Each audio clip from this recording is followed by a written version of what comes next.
One of my favorite communities is the cosplay community. And what I find in that community is almost no gatekeeping and a really incredible open sharing of information.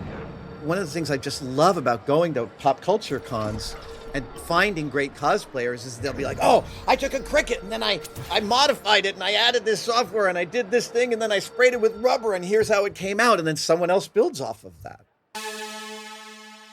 A few years ago on the Replica Props Forum, there was a guy who posted a popular robot costume, and he had done a beautiful version of it. It was really amazing. It had all these moving parts, and it was gorgeous. And people immediately started saying, can you share some of your build pictures? We'd love to see how this was built. And he was like, no. And people just stopped paying attention to his threads because that wasn't what you sign up for the forum for.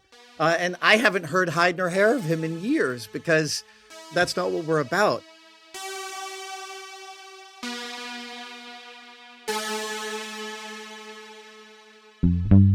That's Adam Savage, who you may know from the shows MythBusters and Savage Builds, among others. If you've watched any of his work, it's no surprise that Adam is a strong advocate for the right to repair, to tinker, and to put creativity and innovation to work in your own garage. Adam is going to tell us how we can build a movement to encourage more people to be makers and how the law can get out of the way. I'm Cindy Cohn, EFF's Executive Director.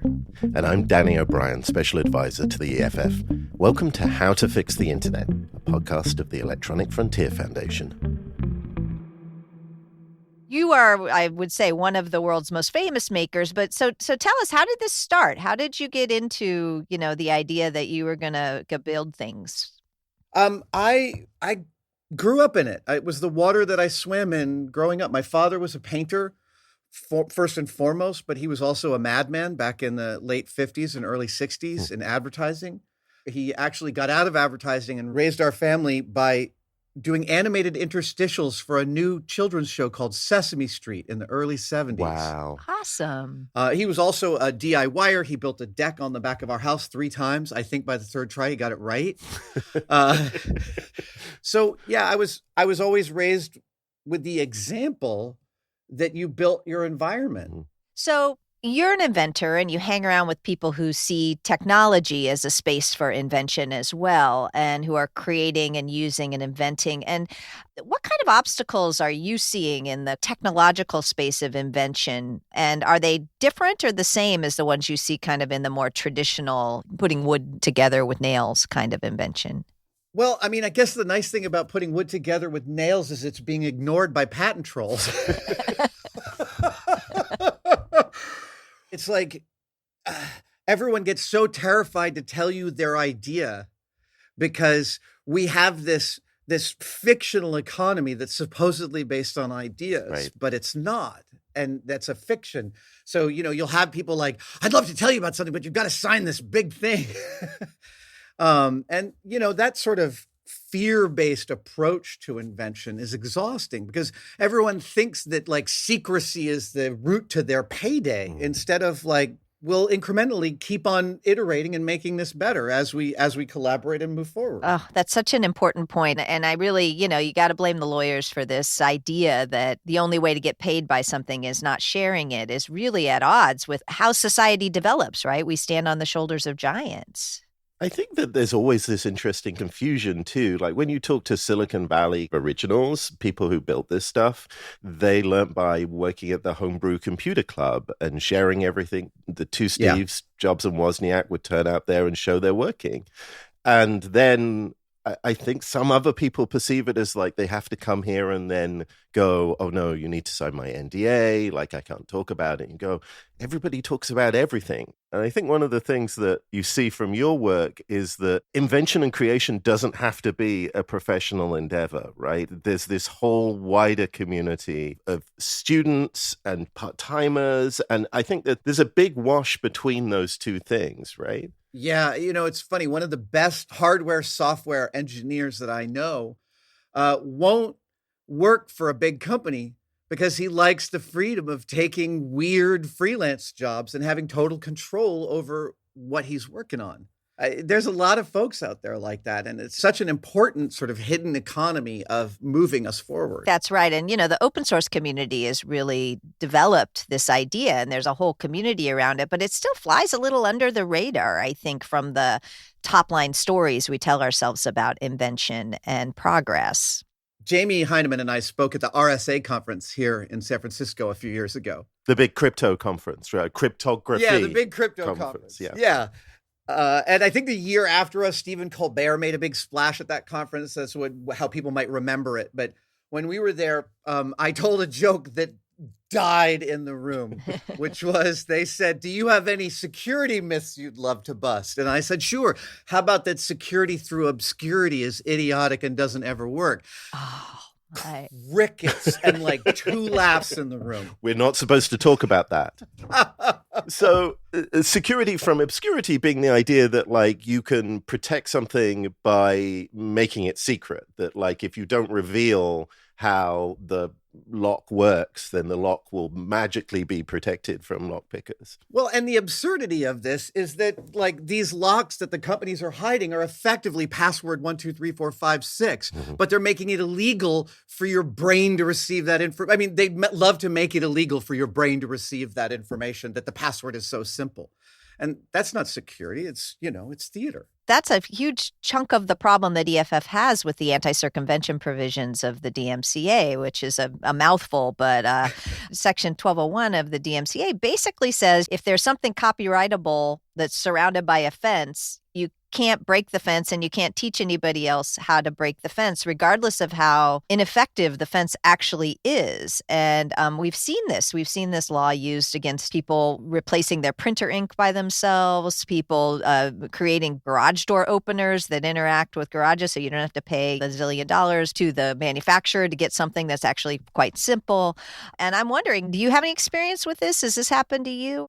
I actually find hope in every corner of recent events. Like the anti-circumvention for hospital equipment is absolutely absurd when you see hospitals with hundreds of thousands of dollars of equipment they can't use for want of a washer or a bolt or some little bit of software. And the farmers for right to repair is a very exciting development, as well as states continuing to pass anti-non-compete laws. Yeah, I think those are all part and parcel of the same thing, of the absurdity of these companies' attempt to extract money from parts of the chain that are before the end, and of consumers going, this doesn't work for anybody. I recently did an event with the Right to Repair people out of the Consumer Electronics Show where we chose the worst in show. And the John Deere tractor that gives you a warning light if you try to open the hood of it that something horrible may be happening was one of the big winners. I focus more on the privacy ones, but John Deere is really on such a bad track with actual farmers who want to be able to fix their own equipment. It's insane. And the one part of the John Deere story I haven't seen recently is a few years ago, they were getting dinged for hoovering up all the data about what farmers were doing with their tractors and then selling that. Are they still doing that? Yeah. In fact, there was an FTC complaint that was just filed against them by the iFixit people who are good friends of EFF and a bunch of farmers. Farmers have strategies for how they want to grow the most thing, and they're really not crazy about John Deere having access to all of that information. The company that sells you your tractor ought not be surveilling you. It ought not to know more about you than you know. Right. And when you create a law that says this part of something you own is hived off from you, there's going to be all kinds of rotten things going on in that. And this is something we try to explain when they introduced DRM, digital rights management, into web browsers. And like web browsers are this thing that is like where hackers go to break into your computer, right? That's the most vulnerable part. Yeah. And they wanted to create a little ticking time bomb in these browsers that would be locked away, where not only would it be hard for you to work out what was going on, because it's to stop people copying movies and they don't want hackers like looking and working out how to do that, but also it would be illegal for security researchers to even like probe it for these same 1201 reasons. Right. And it's funny because one of the founders of the EFF, John Perry Barlow, wrote that beautiful essay so many years ago about information wanting to be free. And I remember the first time I read it, I was thinking of it as a kind of hippie, anti-capitalist, like, it's all granola. Right. And I loved the stance, but I now think that it was actually the opposite. He was writing that essay to set a frame of like, you're never going to put these genies back in their respective bottles. You have to build a system that understands that this information is going to leak, and we're going to need cooperative strategies for being able to make sure we have privacy and liberty and that we can profit from our inventions. Yeah, free as in speech, not free as in beer, I believe is one of the ways that... Oh my God, I want that as a t-shirt.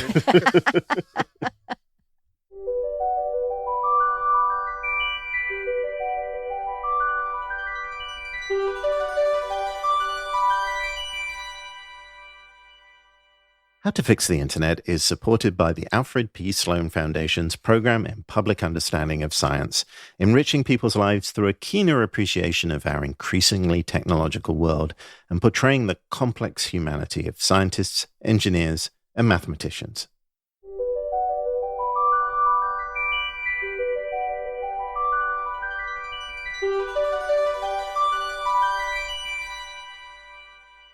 One of my favorite communities is the cosplay community, which, to be fair, when I first dove into cosplay for real, which is around 2008, 2009, I found a community very striated, with some people at a very high level, some people at a medium level, some people at the bottom no one's paying attention to, and a lot of gatekeeping about what was and wasn't cosplay.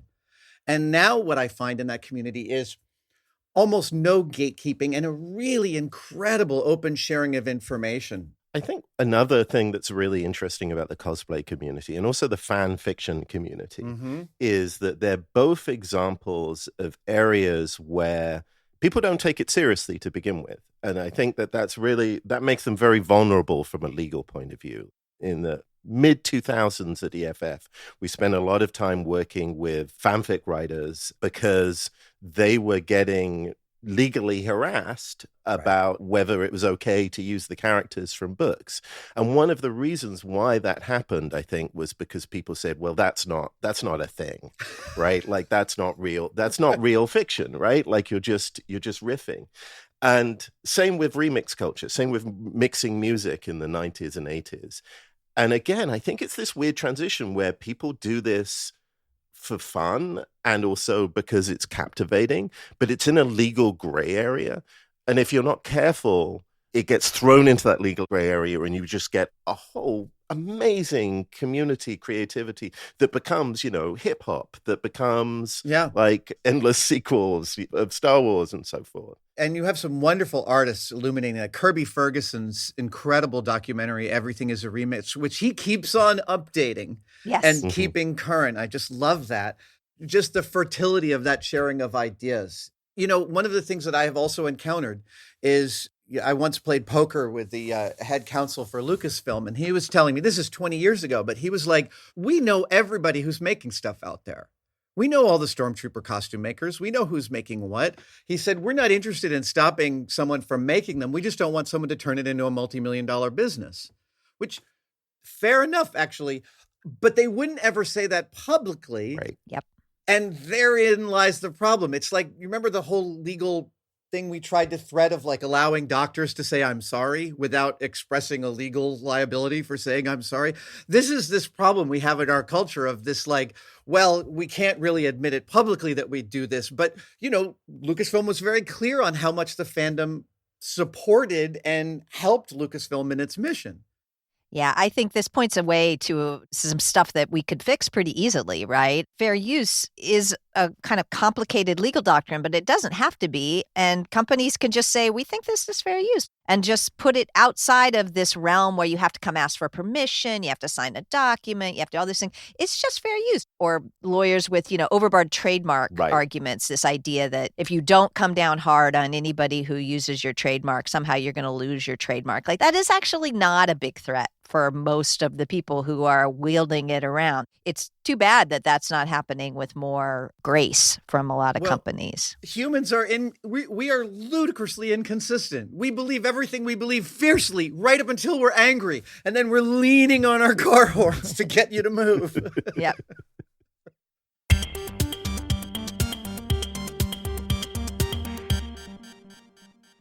We're fixing the internet in this podcast. So Yeah. let's assume that all of the obstacles to makers get out of the way. What do we get in this world? What does it look like if we get this right? How do I say this? It's like the 100th monkey, right? Once you take a bit of technology and it gets out to 5 great people, really cool stuff happens. But once it gets to 100 people, you can't even predict where it's going to go and what sort of amazing things are going to come out of that. People are incredible. The human mind is an unbelievable machine. And the idea that we're going to pretend that commerce can somehow inhibit human invention is a fantasy, right? That's where you get the dystopia. I mean, that's why I love Star Trek. I grew up on Star Wars. It's in my bones. But if you ask me where I want to live, it's in the Star Trek universe, not the Star Wars universe. Yeah, me too. Well, and I think that drones were a really great example of a real net benefit to everyone to the largest degree. And it felt like the FAA has really been attempting to find a reasonable path through to drone usage. And, at the very beginning, every TV show had like the drone shot. And now you see the technology maturing. People are using it in more interesting ways. I'm not noticing drone shots as often. It's like you get this brand new toy and there's only one way to use it until everyone sort of figures out the subtleties of the execution. Yeah. Yeah, I think drones are a good example. EFF has been involved in some work with the FAA around this, and especially around the kind of bigger drones and privacy and issues. But I do think that drones are one of these things that are getting cheaper and cheaper, and people are figuring out more things to do with them. Some of them are annoying, and we might need some regulation, but a lot of them are really cool, And again, back to our farmers, right? Farmers' ability to fly over their fields is one of the things that's really exciting about taking this technology and making it usable by people for their everyday lives.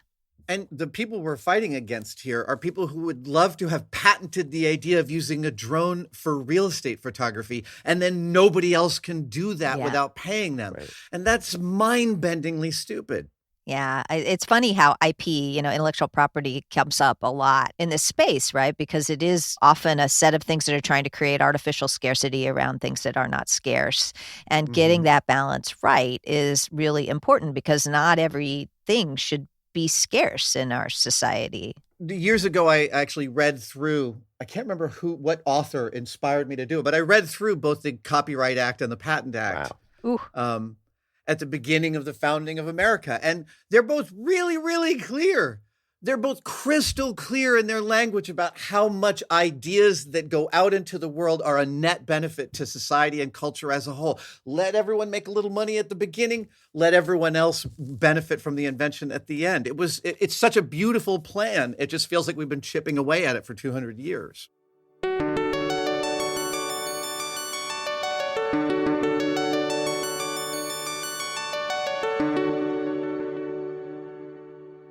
I did some work with the Obama administration, helping them promote making around the country and around the world. And one of the most amazing places I visited was the Elizabeth Forward High School in New Jersey, where they got a grant for some 3D printers, and they gave these 3D printers to a young teacher and said, "You have a 3D printing class now."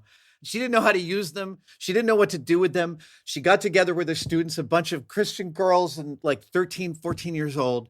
And she took them across the street to an assisted living facility where each student adopted one of the residents of the facility and spent a semester iterating a 3D printed thing that would improve the life of that resident. Oh, that's fabulous. And I can't think of a more beautiful curriculum. And it was completely organic based on the teachers' interactions with the printers and the students and the assisted living facility. That to me is the utopic future we can shoot for, where it's not like someone's going to come in and monetize all those inventions. It's just that we're going to know about them and we can expand upon those things and keep on taking the lessons from that iteration and again, improve the lives of the residents, not just of the facility, but of Earth. Isn't that beautiful?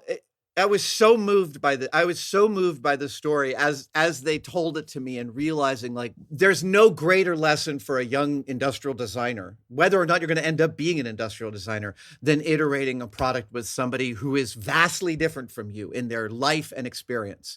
Like that right there is, we know from our vantage point how much value there is for a young person to go through that experience. To me, that's what a real shop class curriculum should be.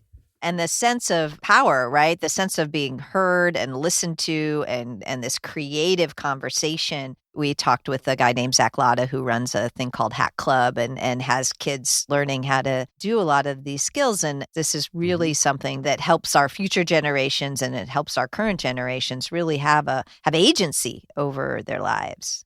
And I think the goal here is to move the impediments away from that kind of direct connection. If we want a utopia where those sort of things happen on a daily basis, well, we have to sit and work out, what does the law look like that means that someone can do that? Someone can just go and make a thing for someone else without there being interference from people worried that they're going to lose money because of it or liability in particular directions. I think that's how you get to there. And I also think within rapid manufacturing, I think, it is as William Gibson so succinctly said, the future is here. It's just not evenly distributed. Most marginalized communities don't have access to 3D printing and rapid manufacturing. Every white kid in school has access to a 3D printer, give or take. I sit on the board of Nation of Makers, and one of the specific tracks we're going to have at the next Nation of Makers conference, NomCon, is around racial and social justice and activism, because these are really fertile areas. When we only allow one community to have the benefits of some new technology, we're not exploiting what it could bring us as a culture and as a society.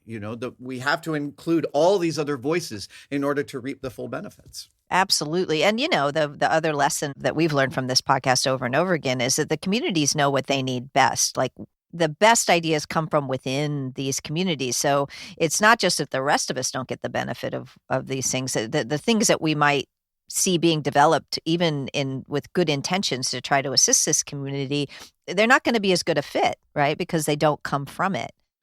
My friend Sonia Pryor-Jones in Cleveland has a wonderful organization called Mantles and Makers, and she is working on building a house in a neighborhood in Cleveland that will be a community makerspace with multiple tracks and multiple stories where kids and locals can come and learn about this and dive into this plasma pool and be part of this invention cycle. Oh, that's so great. Because one of the other things that we see at EFF is that every community has pockets of makers.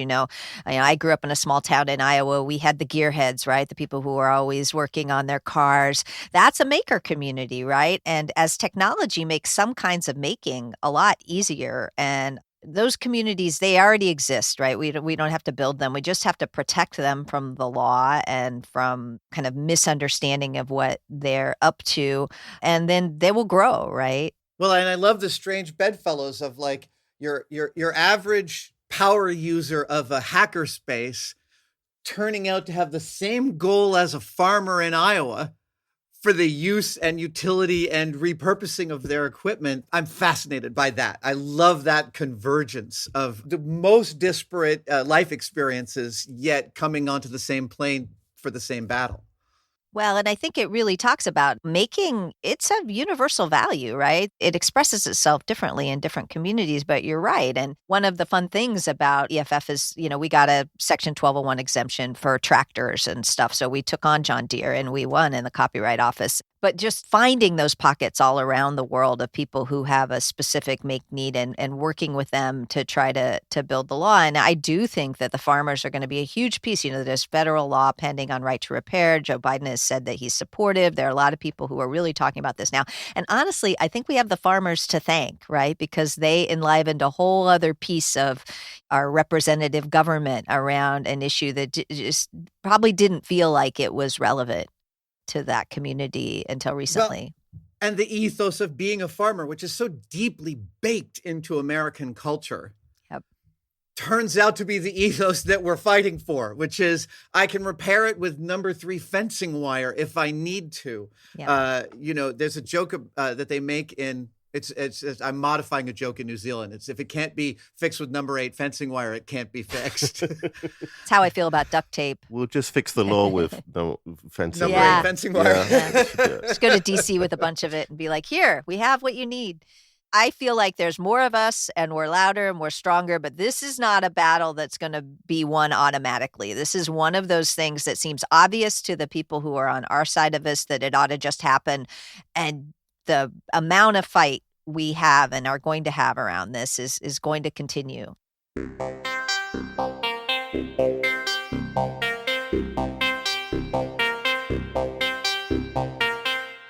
Some people see the future as being that we just rent things, right? We just have subscriptions. We don't own anything, and that will be very freeing. I sense you do not feel the same way, that like actually ownership is an important component of having control over your technology. What is that difference? Like, where does that come from? That's fascinating. I mean, I was really surprised that I was so happy moving to a subscription model for Adobe Photoshop, for instance. I was pissed off about it at first. And then when I went through it, I realized actually over the aggregate, I was saving money on this and I was having more up-to-date software and I didn't have to worry about it. On that front, that model worked out beautifully for me. But yeah, you're right. We're at this point where I have songs I downloaded into my iTunes 15 years ago that are just gone because through some update, Apple just replaced it with something else. And I don't have enough personal time to go chase all those genies and put them back into the bottle, but it makes me really sad because it is this sort of very subtle mind fight against society about what ownership really is. And the idea that like I could have this pocket knife and not be able to drill a hole through it to do something important that I wanted to do because somehow there's some label on it that says you're not allowed to modify this thing. Nobody wants a future in which we can't do that.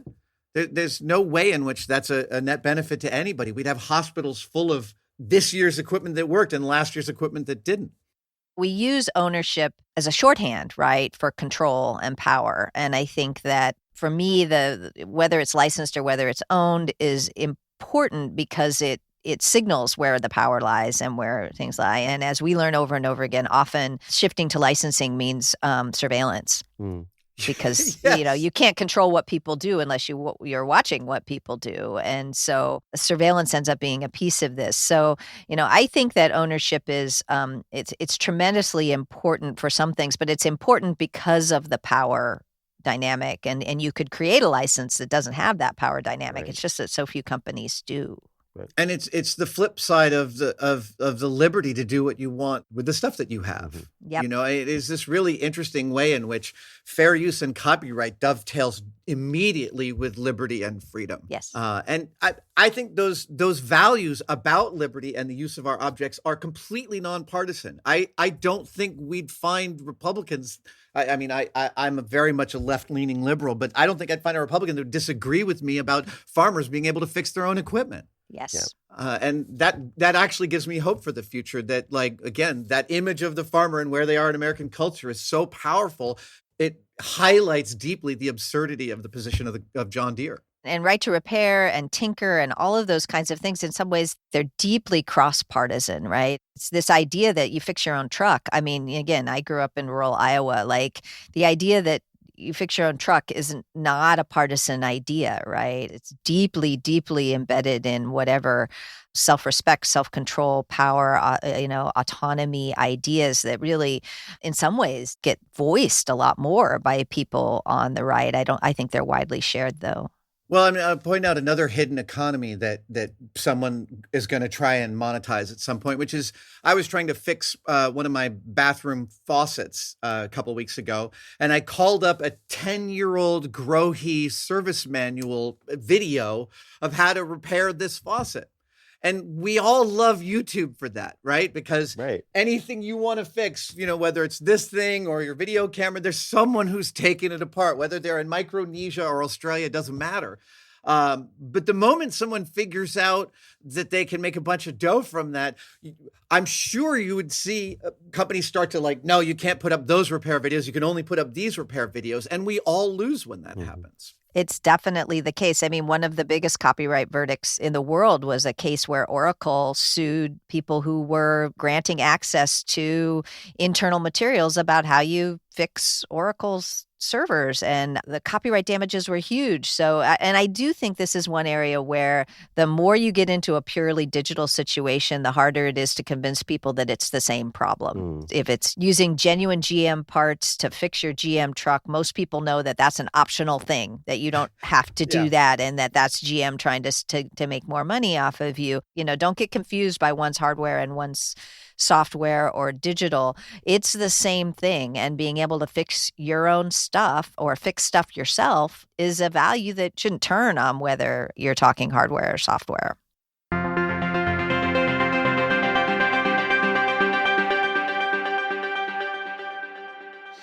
What are the values that we're going to protect, right, when we protect the right to repair and the right to tinker? I think we said this a little, but I'd love to drill down a little bit. To me, the word that comes up first is sharing.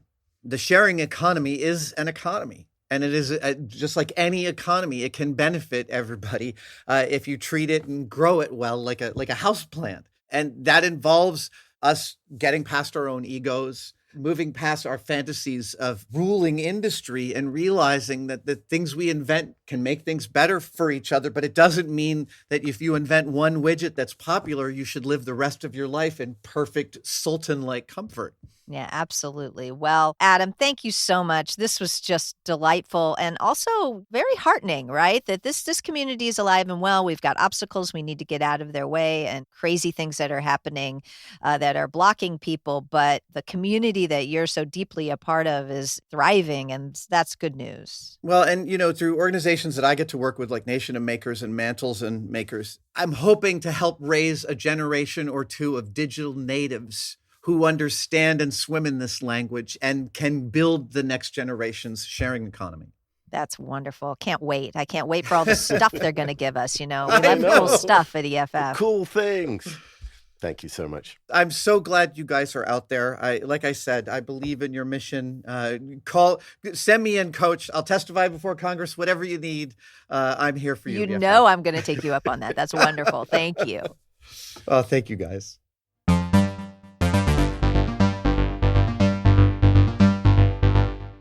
Well, that was just such great fun. The thing that really comes out in talking to Adam is how making is a culture, right? It's not just an individual endeavor. It's not just somebody in their garage all by themselves. That person may exist, but they're part of a community. They're part of the fabric of how people are engaging with their stuff, digital and non-digital, and how these communities set norms for themselves. Yeah, and there was a thread going through it, I think, of this connection between commerce and the world of technology and commerce and the world of technology amongst enthusiasts and hackers and hobbyists, which, of course, is a really strong connection in computing technology. But it's nice to sort of see it made explicit elsewhere. And in both of those cases, one of the themes is that openness and sharing is actually beneficial, right? And it's beneficial not just to everyone, but also to each individual endeavor. It is very confusing where we get this idea of secrecy as the key to a payday. I think anybody who spent any time in the development of technology knows there's all of this sort of sharing of knowledge that goes on. And the closed knowledge really isn't good for an individual and isn't good for society as a whole. When we all participate in the development of technology, things naturally get better. Yeah, and I really love how Adam really grounds this in an all-American kind of context. I mean, I believe, and I think Adam would agree, that the urge to be a maker is universal. It's part of our basic humanity, but the American story has a really lot of resonance, that farmers are makers, that the automotive hackers, when I was a kid, we called them gearheads, the people who would mess around with their cars. They make it better for all the rest of us, and they are just a central piece of some core American identity. And Adam makes that case really well, that this is a piece of, the do-it-yourself ethos that is really across all sorts of other ideological differences that people might have. Yeah, I think that the shared idea here is sort of incremental improvement and incremental improvement in society. I mean, we have it embedded in our idea of technology and the idea that technology gets better, but we should have it for everything, right? We should be constantly aspiring to improve the society we have. Like the idea that you don't need to have a contract. You don't need to have like a really, pernickety copyright regime, when what you're actually trying to develop is a much more looser kind of liberal idea of like, well, we know it's good if you're, building Star Wars costumes or something like that, as long as you're not making $1 million out of it. And that means we don't have to use the heavy hand of the law to extinguish every possible transgression while people are experimenting this area. Yeah, and I also appreciate how he really grounds this in the idea of liberty, right? Of doing what you want in the kind of classic good way, right? The liberty to take your stuff and make it better and make it fit you. It's all a piece of what I really appreciate about Adam, which is his optimism, right?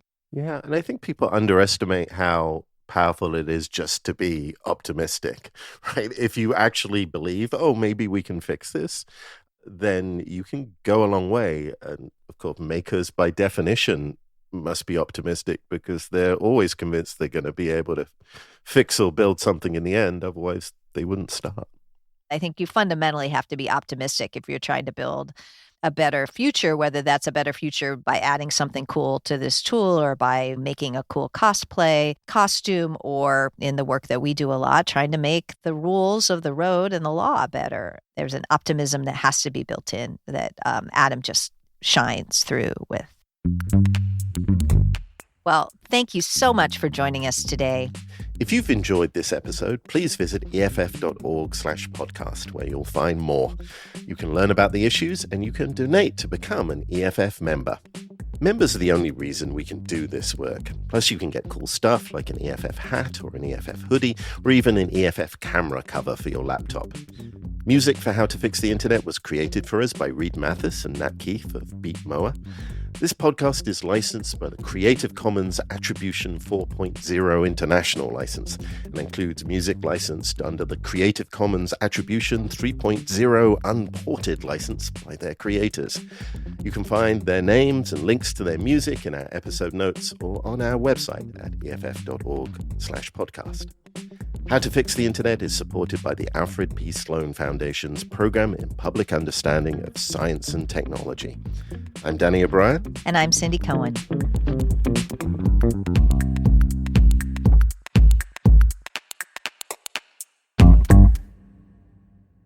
This podcast is licensed Creative Commons Attribution 4.0 International and includes the following music licensed Creative Commons Attribution 3.0 unported by its creators: JPEG of a hot dog, tall glass of turnip juice, Gone for Smokes, Declan's Dipsy Doodle, and Whose Hand Is That?